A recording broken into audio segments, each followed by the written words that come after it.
नमस्ते। कहानी सुनो में आपका स्वागत है। गांव के सरकारी स्कूल में आज दोपहर की धूप खिड़कियों से छनकर आ रही थी। 7वीं कक्षा का कमरा था और बच्चे गणित के सवालों में उलझे थे। तभी अचानक पिछली सीट पर बैठी कोमल की सिसकी सुनाई दी।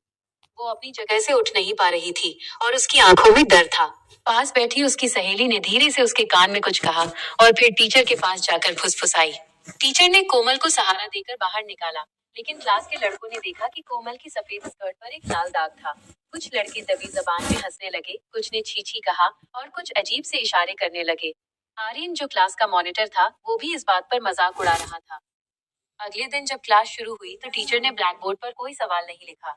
उन्होंने बस एक शब्द लिखा, बदलाव। उन्होंने क्लास के सभी लड़के और लड़कियों को एक साथ बिठाया और शांति से बोलना शुरू किया। कल जो आपने देखा वह कोई बीमारी नहीं थी और न ही कोई शर्म की बात। वो कुदरत का एक नियम है, जिसे हम पीरियड्स या मासिक धर्म कहते हैं। आर्यन ने झिझकते हुए पूछा, मैम, पर वो खून, क्या कोमल को चोट लगी थी? टीचर मुस्कुराई और बोली, नहीं आर्यन, देखो, जैसे जैसे आप बड़े होते हो, आपके शरीर में कई बदलाव आते हैं। जैसे लड़कों की आवाज भारी होने लगती है, वैसे ही लड़कियों के शरीर के अंदर एक थैली जैसी जगह होती है। हर महीने वो थैली अपने आप को साफ करती है। जो खून बाहर आता है, वो शरीर की गंदगी नहीं है, बल्कि वो एक संकेत है कि लड़की का शरीर अंदर से बढ़ रहा है और बिल्कुल स्वस्थ है। ये वैसा ही है जैसे कुदरत पौधों में नए फूल आने से पहले तैयारी करती है। पूरी क्लास में सन्नाटा था। लड़कियां राहत महसूस कर रही थीं कि अब उन्हें छिपना नहीं पड़ेगा, और लड़के ध्यान से सुन रहे थे। टीचर आगे बोली, ये हर महीने 4 से 5 दिन चलता है। इस दौरान लड़कियों को पेट में दर्द, थकान या चिड़चिड़ापन महसूस हो सकता है। यह कोई अशुद्ध होना नहीं है। इसका मतलब बस ये है कि उनका शरीर अपना काम ठीक से कर रहा है। यह प्रकृति का चक्र है, जो हर लड़की के जीवन का हिस्सा है।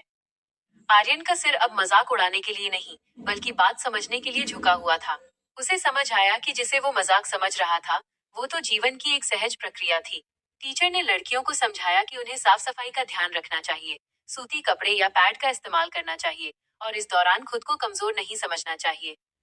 उन्होंने लड़कों की ओर देखकर कहा, एक समझदार लड़का वही है जो इन दिनों में अपनी बहन या सहेली का मजाक न उड़ाए, बल्कि उसका ख्याल रखे।